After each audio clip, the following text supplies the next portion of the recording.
भांडारपाल भरती 2026 संदर्भात महत्वाची अपडेट येते। याच्या शैक्षणिक पात्रतेत सर्वात मोठा बदल जो आहे तर तो झालेला आहे। याच्याविषयी GR पण आलेला आहे। मी तुम्हाला सर्व माहिती सांगणार आहे, म्हणून तुम्ही हा व्हिडिओ शेवटपर्यंत पूर्ण बघायचा आहे।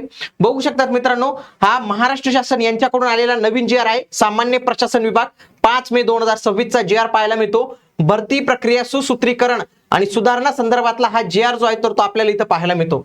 लक्षात घ्या, सध्या कामगार विभागाचे निरीक्षक, लेखापाल, लघु टंकलेखक या पदासाठी जाहिरात आलेली। याच्यासाठी कायद्याची सेपरेट कर्मवीर कायदे बॅच लॉन्च केलेली इग्नाइट अकॅडमीने, तर ती बॅच तुम्ही नक्की जॉईन करू शकता, ज्याच्या माध्यमातून तुमची 80 गुणांची एक चांगली तयारी जी आहे तर ती होणार आहे।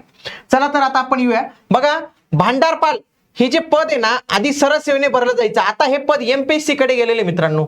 MPSC चा GR होता तो, आता हे स्टोअर कीपर आणि त्यांनी अराजपत्रित कॅटेगरीचं आहे, कारण की हे ग्रुप सी चं पद आहे आणि याला प्रशासकीय मध्ये टाकलेलं, कारण की हे नॉन टेक्निकलचं पद आहे।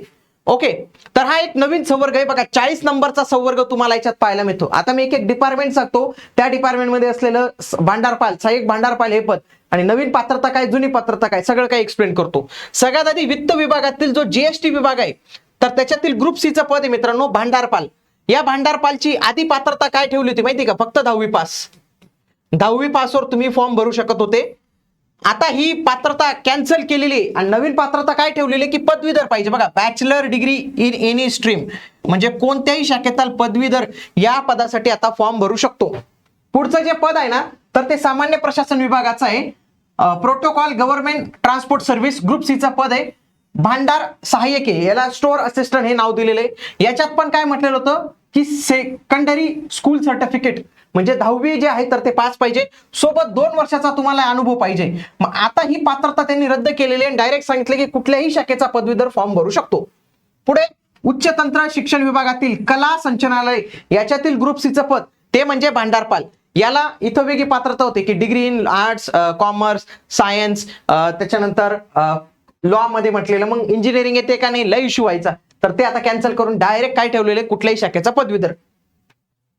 पुढचं उच्च तंत्र शिक्षण विभागातील उच्च शिक्षण संचालनालय त्याच्यातील ग्रुप सी चं पद आहे भांडारपाल।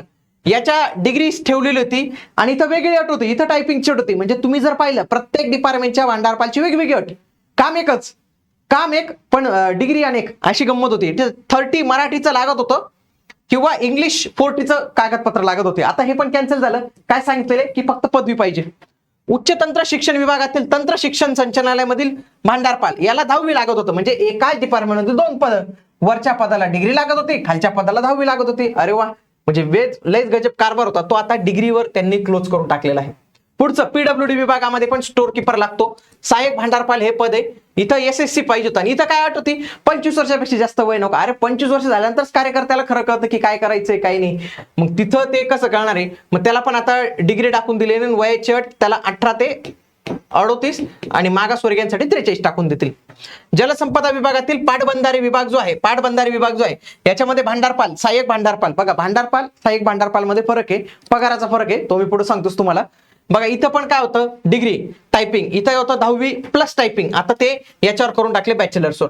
म्हणजे आधीची जर तुम्ही पात्रता पाहिली मित्रांनो आणि आताची पात्रता प्रचंड फरक आहे। 10वी कॅन्सल करून टाकलं, आता काय पाहिजे तुम्हाला, पदवी पाहिजे। कोणत्याही शाखेतून इंजिनिअरिंग व्हा, MBBS व्हा, काही घेणं देणं नाही। आधी फक्त 10वीवर जॉब भेटत होता, आता तो नाही भेटणार।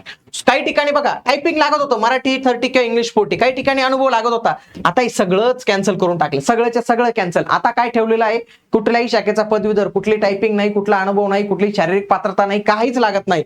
ओके, सगळे अनुभव त्यांनी रद्द केलेले। हे जवळपास 8 विभाग आहेत, हे 8च्या 8 विभागासाठी त्यांनी कॅडर बकेटिंग केलेले, ज्याची घोषणा सरकारने केलेली होती आणि याच्याबाबत आपण सरकारचे खरंच आभार मानूया की अशाच पद्धतीने तुम्ही काम करा की एकाच कामासाठी वेगवेगळ्या डिपार्टमेंटचे सेम पदांना वेगवेगळी पात्रता ठेवत होते। आता याला अप्लाय करणारे आधी 10वीच्या वर अप्लाय करता येतात, आता डिग्रीवर आहे, तो थोडासा लॉस होणार आहे काही लोकांसाठी, पण जनरली शक्यतो पदवीधरच अप्लाय करायचे, माझा एक असा अनुभव आहे। पण तरी 10वी 12वीच्या पोरांचा तिथं लॉस होणार आहे, हे निश्चित आहे। तर हे एवढे 8 विभाग जे आहेत तर ते आपल्याला इथं पाहायला मिळतात। आता याच्यासाठी पगार किती असतो बघा, स्टोअर कीपर याच्यासाठी पगार असतो, S10 ची वेतन श्रेणी असते 29,200, 92,300। सहाय्यक भांडारपालसाठी S6 ची वेतन श्रेणी मित्रांनो, म्हणजे लिपिक लेवलची 19,900 ते 63,200 एवढं याचं जे आहे तर ते पाहायला मिळतं।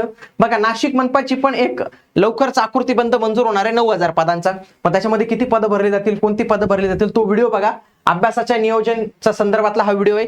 महिलांसाठी एक लाडकी बहीण सिरीज सुरू आहे अंगणवाडीसाठी, ते तुम्ही बघावी. तलाठीसाठी एमपीएससी पॅटर्न नुसार प्रश्नांचा सराव सुरू आहे. या सगळ्या काही गोष्टी तुम्ही पाहू शकतात. सोबत आदिवासी विकास विभागाची 10वी पासवर चौकीदार या पदाची जाहिरात आहे. त्यासाठी आपली पीवायक्यू निर्धार बॅच आहे, कारण की याची ऍपटेकची पीवायक्यू कुठेच अवेलेबल नाही आहेत. या बॅच मध्ये तुम्हाला पाहायला मिळतील. इग्नाइट अकॅडमीचं ऍप्लिकेशन डाउनलोड करून तुम्ही या बॅचला एनरोल करू शकतात. भेटूया पुढील व्हिडिओमध्ये. तोपर्यंत जय हिंद, जय महाराष्ट्र, धन्यवाद.